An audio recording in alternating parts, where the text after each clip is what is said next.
Hello everyone, and welcome to the course.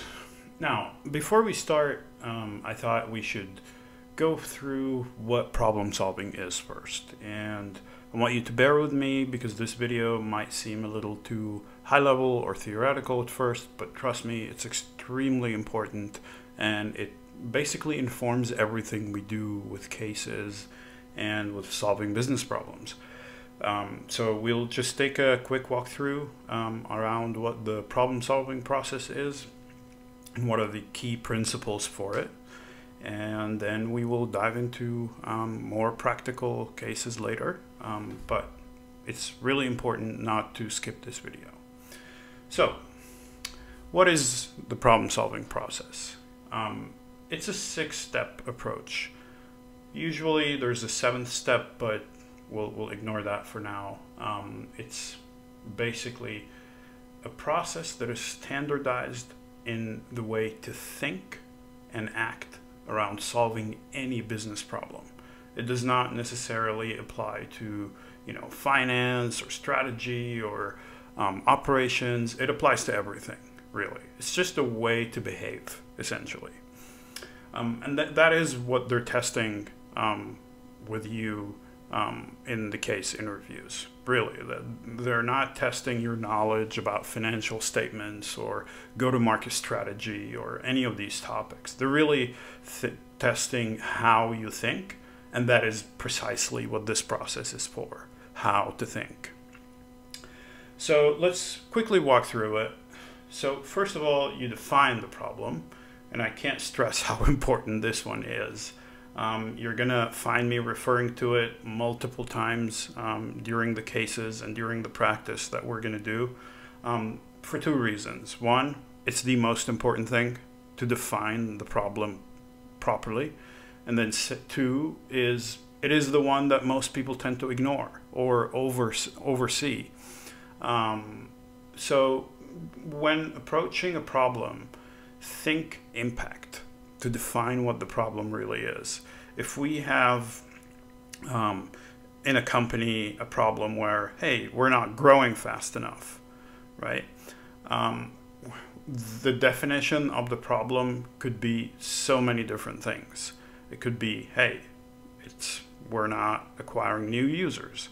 Oh, wait, we're not launching enough features.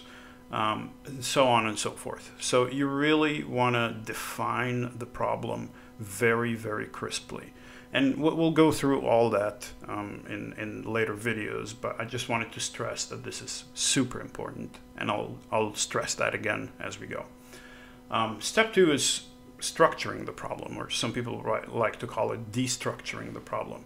So you want to think disaggregation and hypotheses here, right? What are the drivers behind this problem? If the problem is profitability, oh, it's revenue and cost, and then revenue can be broken into XYZ, and cost can be broken into fixed cost and variable cost, and then we variate from there and so on. But basically, you're disaggregating the problem and forming hypotheses around what the drivers could be. And then the 3rd step is prioritizing these issues or these branches of a tree. And here you really want to think output and speed, right? So you really want to think about what has the highest probability of being the most impactful in these sort of components of the problem, but also what can I solve faster. And we'll also have a very detailed look into prioritization and structuring in later videos.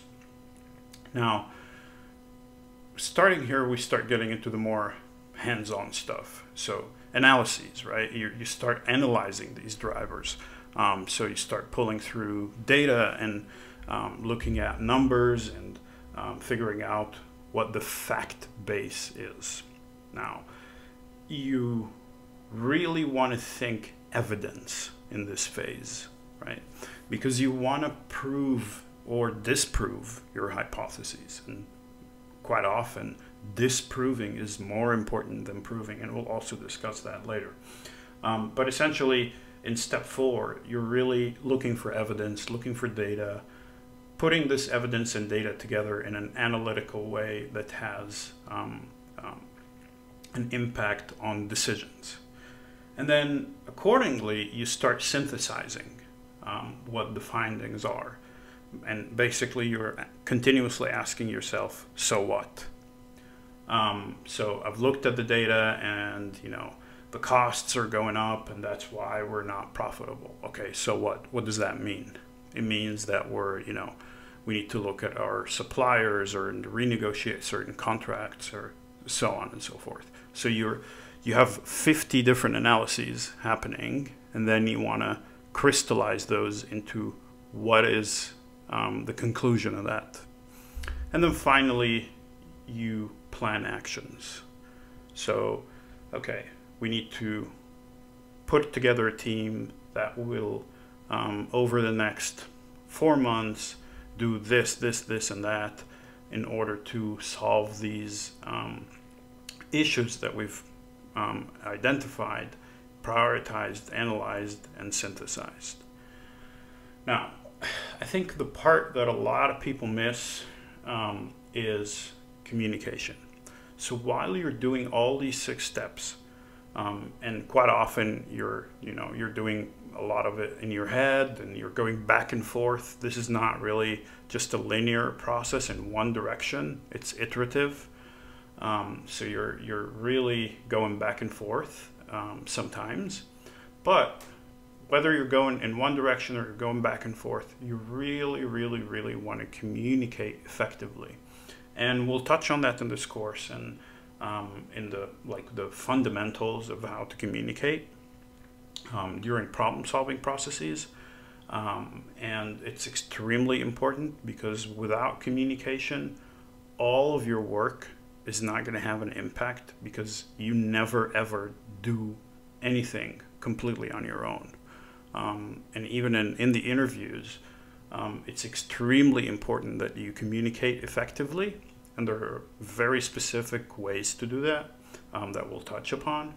But essentially, communication is key across the entire process. So yeah, that's the problem-solving process in a nutshell.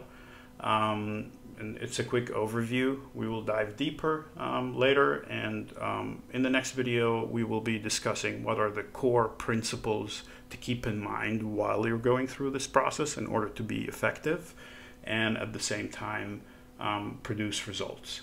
So thanks for watching, and see you in the next video.